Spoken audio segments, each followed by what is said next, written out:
चाय लीजिए। कस्तूरी राकेश बाबू के हाथ को।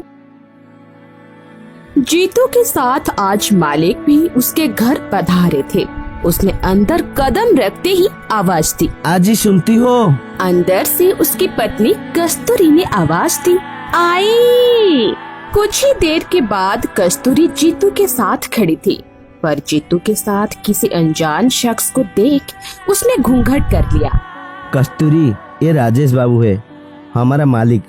आज मैं काम पर निकला और सिर में दर्द होने के चलते चाय दुकान पर रुक गया और चाय पीने लगा, पर मालिक हालचाल जानने लेट होने के कारण मेरे पास आ गई और मुझे चौक पर देखा और पूछा, आज काम पर नहीं जाना है क्या? इनको सामने देखकर मैंने कहा, सर मेरा सर में काफी दर्द है, आज नहीं आ पाऊंगा, चलो मैं तुम्हें घर छोड़ देता हूँ। आज पहली बार मालिक हमारे घर आए हैं, कुछ चाय पानी का इंतजाम करो। कस्तूरी थोड़ा सा घूंघट हटाकर बोली, अभी करती हूँ। घूंघट की हटने से राकेश ने कस्तूरी का चेहरा देख लिया, मानो उस पर आसमान ही गिर पड़ा। चांद सा चमकता चेहरा, जैसे कोई अप्सरा हो। लंबी कदकाठी, लंबे बाल, लंबी नाक और पतले होठ। सामने में ढला हुआ उसका कतराया बदन। राकेश बाबू को उसने झंझोड़ दिया था। इस बीच कस्तूरी चाय लेकर आ गई और राकेश बाबू की तरह बढ़ाते हुए बोली, चाय लीजिए। राकेश बाबू ने चाय का कप पकड़ तो लिया, पर उनकी निगाहें कस्तूरी के चेहरे से हट नहीं रही थी। कस्तूरी जीतू को भी चाय देकर अंदर चली गई। तब राकेश बाबू ने जीतू से पूछा, जीतू, तुम्हारा बीबी पढ़ी लिखी कितनी है?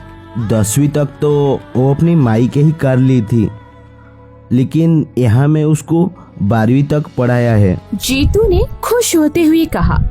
तब राकेश कहता है, जीतू, पंचायत का चुनाव नजदीक आ रहा है, सरकार हम लोगों पर ही कदर दिए हैं।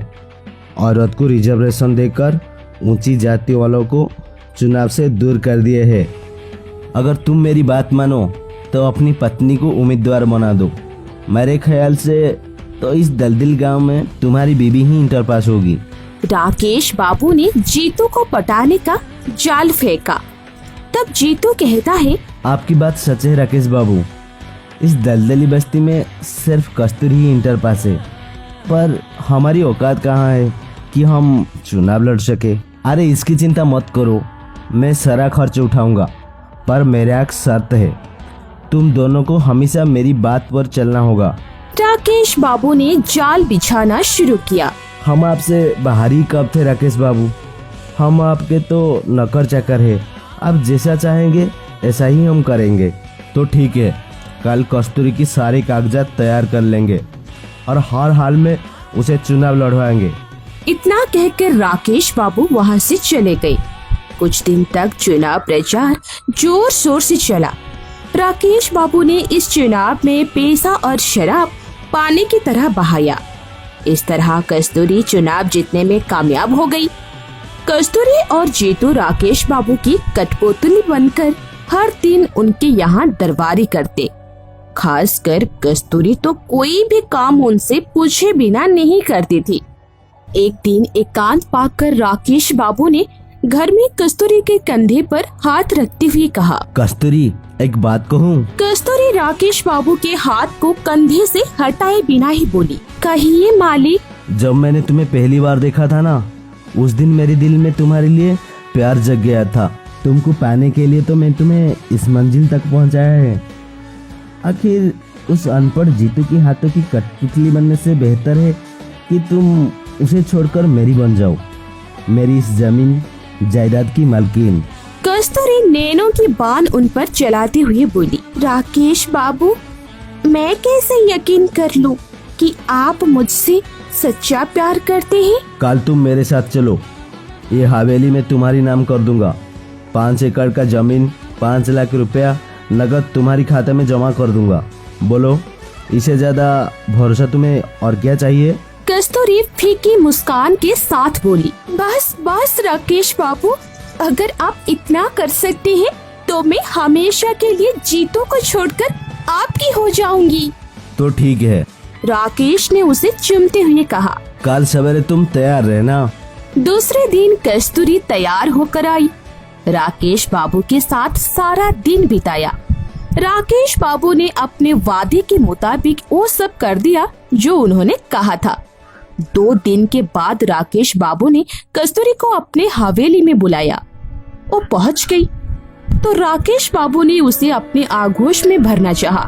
तभी कस्तूरी अपने कपड़े कई जगह से फाड़ते हुए बोली, बचाओ बचाओ। कुछ पुलिस वाले दौड़कर अंदर आ गए तो कस्तूरी राकेश बाबू से अलग होते हुए बोली, इंस्पेक्टर साहब, ये शैतान मेरी जिस्म से खेलना चाह रहा था। देखिए, मुझे अपने घर बुलाकर किस तरह बेइज्जत करने पर तुल गया। ये भी नहीं सोचा कि मैं इस पंचायत की मुखिया हूँ। इंस्पेक्टर ने आगे बढ़कर राकेश बाबू को धर दबोचा और उसके हाथों में हथकड़ी डालते हुए कहा, ये आपने ठीक नहीं किया राकेश बाबू। राकेश बाबू ने गुस्से में कस्तूरी को घूरते हुए कहा, धोखेबाज, मुझसे दगाबाजी करने की सजा तुम्हें जरूर मिलेगी। आज तू जिस कुर्सी पर है उस कुर्सी मैंने ही तुझे दिलवाई है। आपने ठीक कहा राकेश बाबू। अब वो जमाना गुजर गया है जब आप लोग छोटे जातियों को बहला फुसला कर खिलवाड़ करते थे। अब हम इतने बेवकूफ नहीं रहे। देखिए इस कुर्सी का करिश्मा।